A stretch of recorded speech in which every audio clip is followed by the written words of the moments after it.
എന്നല്ല ആരാ മനസ്സിലായില്ല. കാർത്തുമ്പി. ആരും കാറ് തുപ്പിയൊന്നുമില്ല. എന്റെ പേരാ ഞാൻ പറഞ്ഞത്, കാർത്തുമ്പിന്ന്. നിന്റെ പേര് ഊരുന്ന് എനിക്കറിയണ്ട. എന്തിനാ വണ്ടി കയറിയിരിക്കുന്നതാ ചോദിച്ചേ?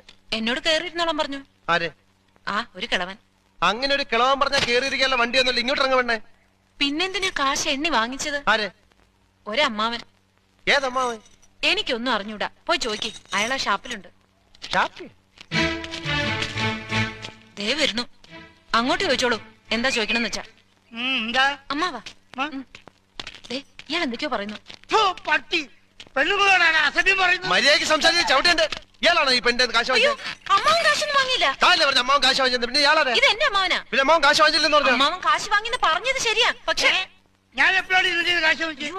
അമ്മാവൻ കാശ് വാങ്ങിന്നല്ല ഞാൻ പറഞ്ഞത്. പറഞ്ഞു അമ്മാവൻ കാശ് വാങ്ങിച്ചെന്ന് പറഞ്ഞു. എന്റെ അമ്മാവൻ കാശ് വാങ്ങിന്നല്ല ഞാൻ നുണച്ചിനങ്ങാനും പറഞ്ഞാലുണ്ടല്ലോ. സത്യമാമെന്ന് വിളിക്കുന്നു. ഞാൻ പറഞ്ഞത് നേര് തന്നെയാ. ഇത് എന്റെ അമ്മാവനാ. പണം വാങ്ങിയത് വേറൊരു അമ്മാവനാ. അയാൾ അയാളുടെ വണ്ടിയാന്ന് പറഞ്ഞിട്ടാ ഞാൻ കേറിയിരുന്നത്. അതൊക്കെ പോട്ടെ, ഇതൊക്കെ ചോദിക്കാൻ താനാരാ? ഞാനാരാണെന്ന്? താനാരാണെന്ന് തനിക്കറിയാമേലെങ്കിൽ താൻ എന്നോട് ചോദിക്ക് താൻ ആരാണെന്ന്. തനിക്ക് ഞാൻ പറഞ്ഞു തരാം താൻ ആരാണ്. അമ്മാവാ, എന്നിട്ട് ഞാൻ ആരാണെന്ന് എനിക്കറിയാമോ താൻ എന്നോട്